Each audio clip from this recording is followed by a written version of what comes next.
Mestre, eu preciso de um milagre. E se eu pudesse medir através do esforço físico que Jesus Cristo fez para mudar a minha vida, para transformar a minha vida, eu diria que ele deve ter corrido pelo menos umas 15 maratonas, no mínimo. Você vê o tamanho da dificuldade do trabalho que eu dei para Jesus.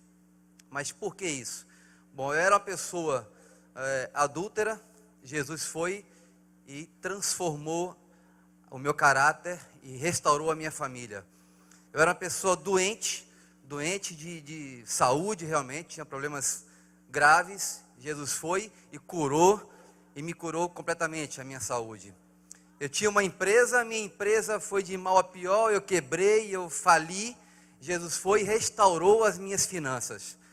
Nossa, mas espera aí, tinha alguma coisa de bom em você? Alguma coisa boa na sua vida? Eu digo, tinha duas coisas maravilhosas na minha vida. Uma delas é a minha esposa, que está aqui comigo. Uma pessoa maravilhosa, linda, por dentro e por fora. E a segunda coisa eram os meus filhos. Mas por quê? Só isso na sua vida? Tudo isso na minha vida, e foram as pessoas mais importantes nessa minha caminhada. Em 2008, a minha empresa vinha muito bem, num momento maravilhoso. Eu tenho já 12 anos de convertido ao Evangelho. Em 2008 estava tudo uma maravilha, tudo restaurado. Resolvi me meter num investimento para fazer fora do meu estado. Eu moro na Bahia. Resolvi investir em outro estado, no Rio Grande do Norte. Uma terra maravilhosa, por sinal, eu gosto muito de lá. E quando eu comecei a investir nessa área, a minha esposa me disse, olha, não vai porque isso não é de Deus. Eu disse, não, sim, a gente vai ganhar muito dinheiro, nosso patrimônio vai triplicar, quadriplicar, está tudo planejado. Passei 8 meses, indo toda semana para o Rio Grande do Norte, Salvador, Rio Grande do Norte. E ela dizendo, não vai, que isso não é de Deus, não vai dar certo, as pessoas que você está junto não são pessoas sérias. E ela enxergava isso e eu não conseguia enxergar. Dito e feito, em 2008, final de 2008, veio aquela crise terrível no mundo todo, iniciada nos Estados Unidos, e eu quebrei todo o investimento que eu fiz naquele ano. Perdi tudo que eu tinha, da noite para o dia. Voltei de viagem, cheguei em casa, reuni a família toda e falei com eles, olha, perdi tudo que eu tinha. Todos os meus negócios foram por água abaixo. Vamos ter que apertar o cinto, passaremos momentos de dificuldades muito grandes, chegamos a ponto de muitos dias não termos nem dinheiro para comprar talvez o pão do dia, o presunto, o queijo, não tinha. Quando eu cheguei em casa e que eu conversei com a minha família, a minha esposa poderia ter me dito, olha, eu te avisei, eu falei para você que esse negócio não ia dar certo, está vendo o que aconteceu? Quando eu cheguei e que reuni a minha família, ela me disse, olha, vamos orar, porque assim como Deus mudou há anos atrás, Ele vai mudar de novo. Alguém falou aqui que a mulher tem um sexto, sétimo e oitavo sentido, isso é verdade. Maridos, ouçam as suas mulheres. Hoje eu não faço nada sem compartilhar com a minha esposa tudo aquilo que eu vou fazer passo a passo. Tudo aquilo eu compartilho com ela. Ela tem sintonia com Deus. Não sei se a sintonia dela com Deus é maior do que a minha. Eu sei que tudo que ela fala acontece. Graças a Deus por isso. E quando ela veio aquela palavra de ânimo, porque eu estava destruído, eu estava detonado, arrasado e sem forças para recomeçar. Quem conhece o meu testemunho sabe as lutas que eu passei desde a minha infância. Desde o dia do meu nascimento já foi complicado. Eu já nasci com 2 certidões de nascimento, com 2 pais, um em cada estado. Então, se era para uma pessoa dar errado na vida, era eu. Mas graças a Deus, no meio do caminho, encontrei Jesus, Ele consertou tudo. Depois que a minha esposa falou aquilo, eu recebi uma ligação aqui do Rio de Janeiro de uma pessoa que dizia que eu tinha sido indicado para fazer um serviço para ela. Eu peguei aquilo, fiz muito rápido, e ele me disse, olha, gostei do seu trabalho, você não quer vir trabalhar comigo? Eu digo, mas você trabalha com o quê? Eu trabalho na área de petróleo e gás. Eu digo, mas eu não conheço nada, não tem nada a ver, o meu ramo era imobiliário, não conhecia um parafuso, não conhecia nada. Ele disse, não, vem para cá que eu vou te dar um treinamento rápido e você assume aí. Vim para cá para o Rio de Janeiro, passei uma semana, um treinamento muito longo, uma semana para quem não conhecia nada. Voltei para a Bahia, entrei no escritório, cheio de ferramentas, cheio de coisas, eu digo, e agora? Eu não conhecia nada. Mas gravem uma coisa, quando Deus, Ele abre uma porta, Ele chama, Ele também capacita. Esse é o Deus que nós servimos. Ele me capacitou, Ele restaurou mais uma vez, mais uma maratona corrida por Jesus na minha vida, para restaurar tudo. Hoje, graças a Deus, eu trabalho numa empresa maravilhosa, uma empresa americana, com um chefe maravilhoso. Não estou puxando o saco dele porque ele está aqui, mas é uma empresa fantástica, era um sonho, era um desejo trabalhar com essa pessoa que eu admirava bastante, desde que eu conhecia alguns anos atrás, e Deus me concedeu mais esse desejo, mais essa graça. Então, gravem uma coisa, quando Deus chama, Ele capacita, quando Deus quer, Ele faz. Deus abençoe a todos, obrigado. Boa tarde. Que Deus possa abençoar ricamente vocês. E me chamaram para dar um pequeno testemunho. Minha história é comprida, eu preciso de umas 2 horas também para falar do meu pequeno testemunho. Mas para resumir, eu era uma pessoa muito arrogante, muito autossuficiente. E através de jantares da Donep, eu encontrei Jesus, depois de estar com uma família destruída, deixando para trás uma mulher e 3 filhos. E quando eu conheci Jesus, eu já estava casado com a minha atual esposa pela 2ª vez, a Ruth. Eu queria que ela ficasse de pé, a minha linda. Obrigado. Eu precisei, Deus, ele disse que deu trabalho a Deus, o Marcelo, que é lá da Bahia, mas eu acho que eu dei mais trabalho. Se não para Deus, eu dei trabalho para o Adonepiano que me convidava. Eu levei 3 anos para aceitar Jesus, indo todos os meses a jantar da Donep. E aceitei Jesus quando eu voltei para a mesa, eu já estava namorando com a minha atual esposa, a Ruth. Eu disse para ela, foi emoção, não mudou nada na minha vida. Mas eu achei que não tinha mudado nada, tinha mudado tudo, que eu tinha dado naquele momento a autoridade para que o Espírito Santo entrasse e começasse a mover a minha vida. 1 ano depois, eu tive experiência com Deus, no meu quarto, em que Ele falou para mim que Ele era o caminho, a verdade e a vida. Ninguém vem ao Pai senão por mim. E logo depois, comecei, a essa altura eu já tinha 4 anos indo para a jantar da Donep. 48 meses, 48 jantares. Então eu dei muito trabalho. Eu acho que aqui, pelo menos aqui que eu saiba, não tem ninguém que tenha levado tanto tempo para se firmar no Evangelho como eu. Mas o que eu vim falar para vocês foi sobre a perseverança desses oficiais, os adonepianos. O Rogério era um cirurgião dentista, me convidou durante 4 anos seguidos, até eu ter essa experiência com Deus. Um amor de Deus no coração daquele homem. Rogério Dantas, hoje ele é um pastor, foi diretor também aqui da Donep, mas hoje ele é pastor. E eu quero aproveitar nesse momento também para agradecer ao nosso grande líder, né, o custódio Rangel Pires, que nos deixou. Graças a Deus, eu ouço às vezes de alguns adonepianos uma história, eu vou largar tudo, eu vou embora. Eu agradeço a Deus que o nosso irmão custódio nunca desistiu, porque se ele tivesse desistido, eu não estaria hoje glorificando e exaltando o nome do Senhor e tendo a minha vida transformada. Eu quero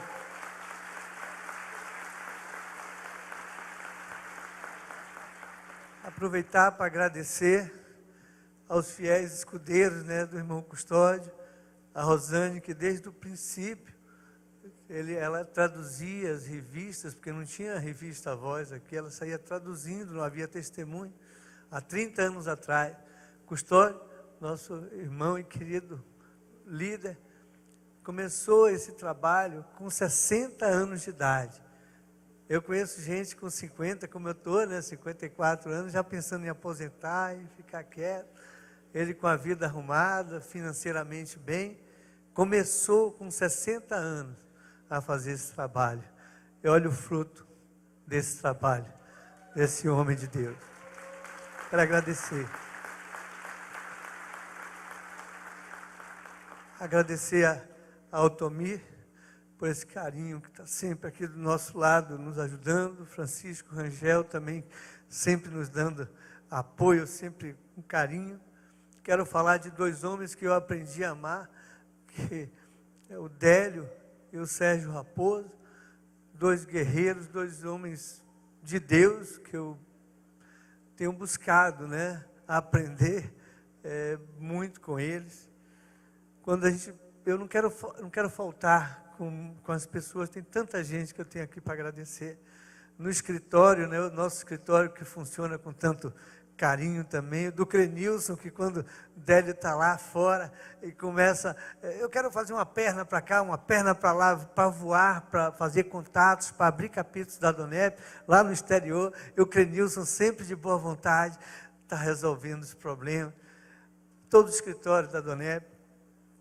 Queria agradecer ao meu líder, o nosso diretor, o Sérgio, o pastor Teodoro Sérgio, um homem que tem sido uma referência para a gente, um homem que passou uma luta muito grande esse ano, mas o tempo inteiro nunca desistiu. Obrigado, pastor, por isso, muito obrigado mesmo. Se eu for falar das pessoas, Josias, nosso capelão querido, tanta gente tão linda que eu aprendi a amar e admirar. Obrigado. Boa noite.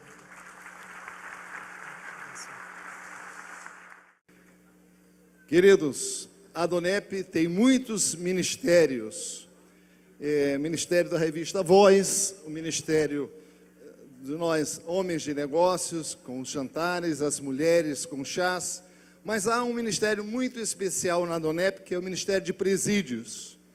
Quem já ouviu falar no Ministério de Presídios da Donep? Louvado seja o Senhor. E o meu testemunho nesta hora, em breve palavras, é a respeito desse ministério. Desde 1990, eu recebi um chamado quando visitei a penitenciária de Pedrinhas, em São Luís do Maranhão, através de uma associação que distribui escrituras sagradas.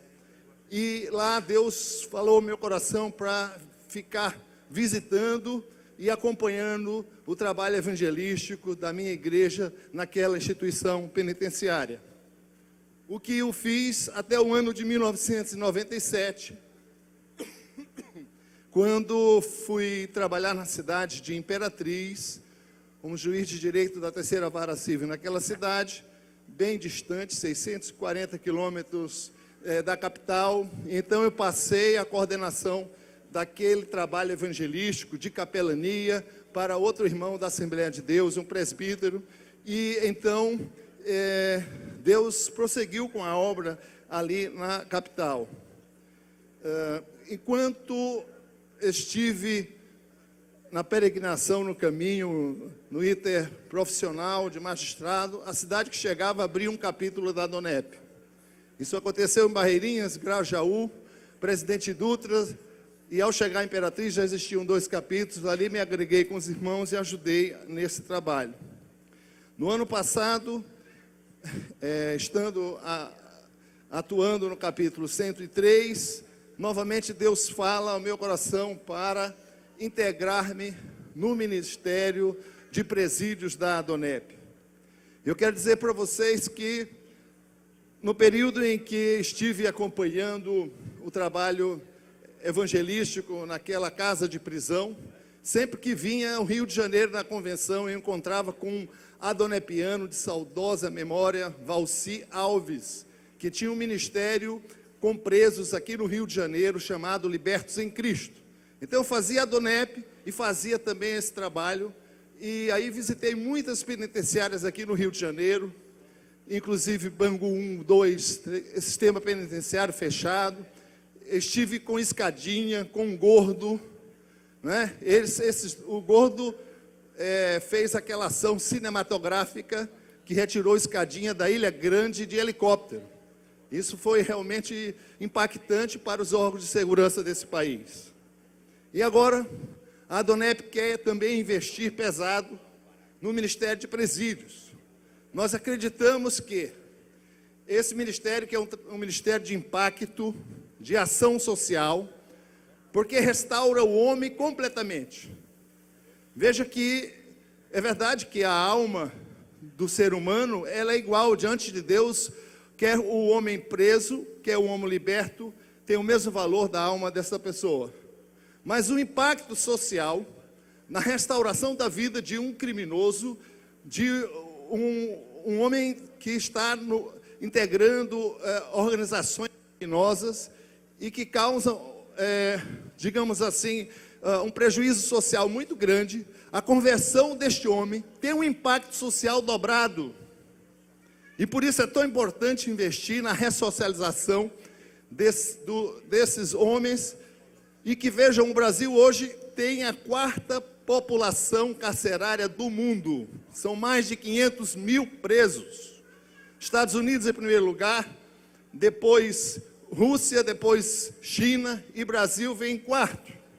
Desses mais de 500 mil, nós temos aí mais ou menos uns 10% crentes, ou seja, uma verdadeira igreja, uma grande igreja encarcerada nos mais diferentes institutos prisionais desse país.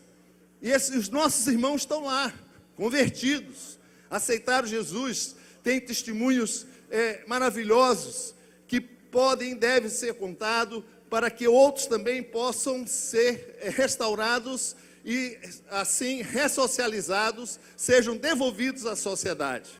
Se vocês querem, se todos nós queremos ter dias mais seguros, poder parar o nosso veículo num sinal de vidro aberto, sem o receio de ser assaltado, nós temos que investir pesado nesse ministério. Eu creio que Jesus tem a solução para o problema de segurança pública do Brasil.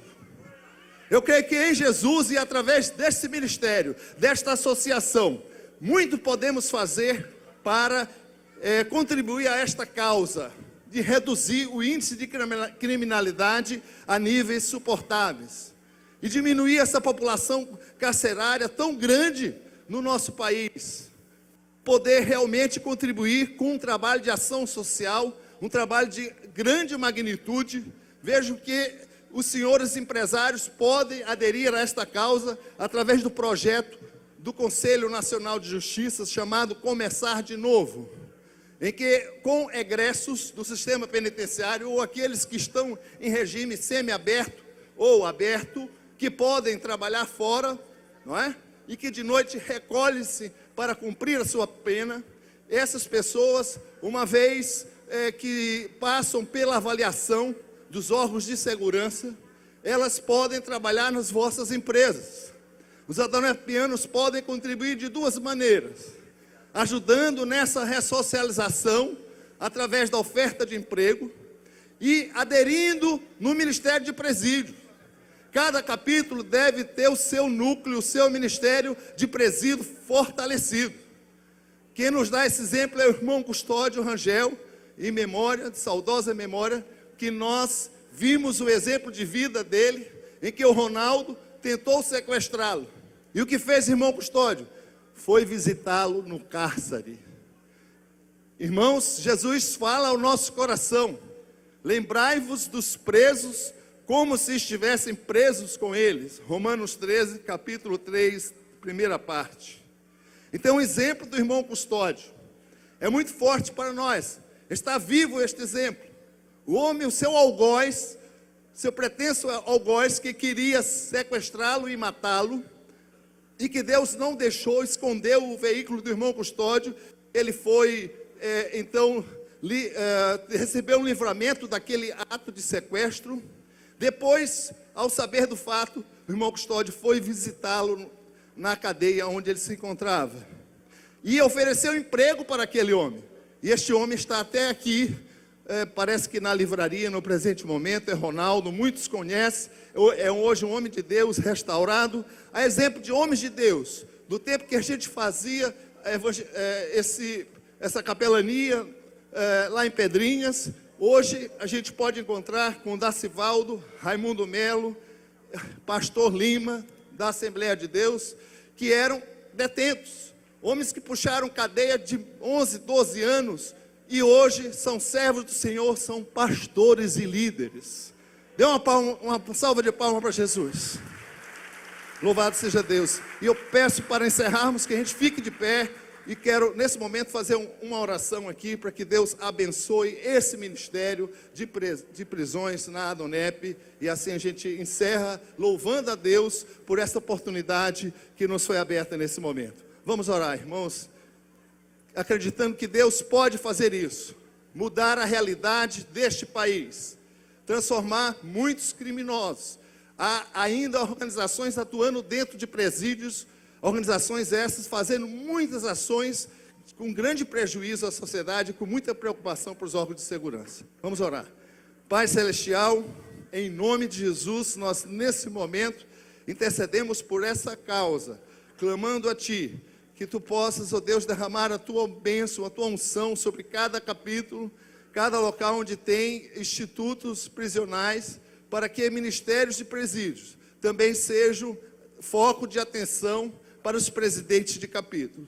E assim, Deus, esta obra cresça na expansão, segundo a visão da Adonep, segundo o que Tu revelaste a Demos Chacária e a Custódio Rangel. E que assim, Deus, o Teu nome seja exaltado. É o que nós te oramos nessa hora, em nome de Jesus. Amém. Como o de repente pode acontecer na sua vida? Para começar, é necessário ter sonhos, esperança, vontade, desejos e planos.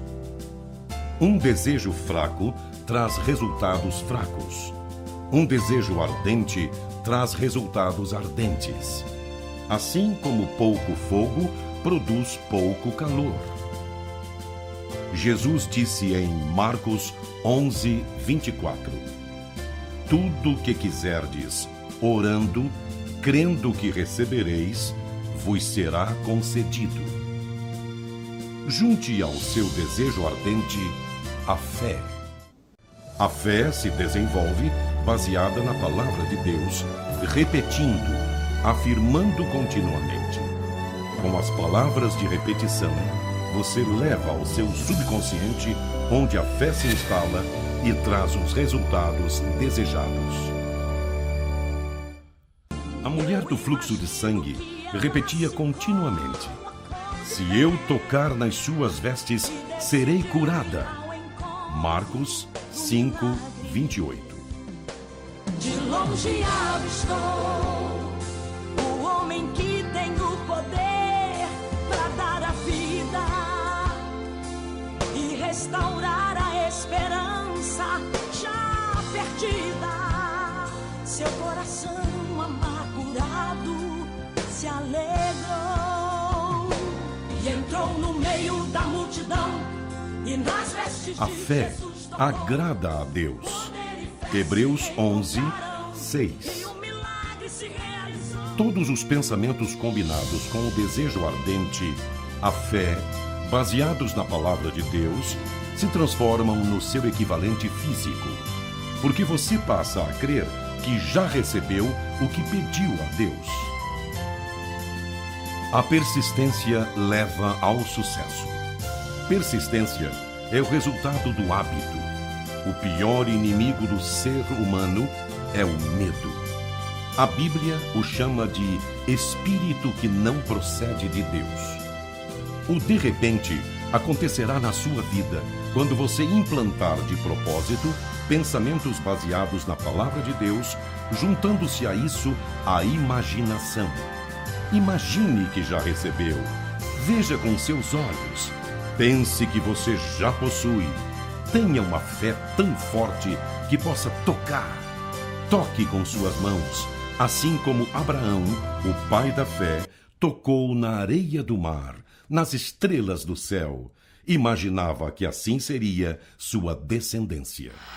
Estando registrado no seu subconsciente como verdade, mesmo você ainda não vendo com seus olhos físicos, você agrada a Deus e já recebeu dele o seu de repente. Paulo e Silas na prisão cantaram alto, oraram alto e de repente aconteceu um terremoto. As portas se abriram, as correntes caíram de seus pés. Cante alto. Imagine agora o que você pediu a Deus como sendo seu. Pegue com suas mãos. Fale alto. Já recebi.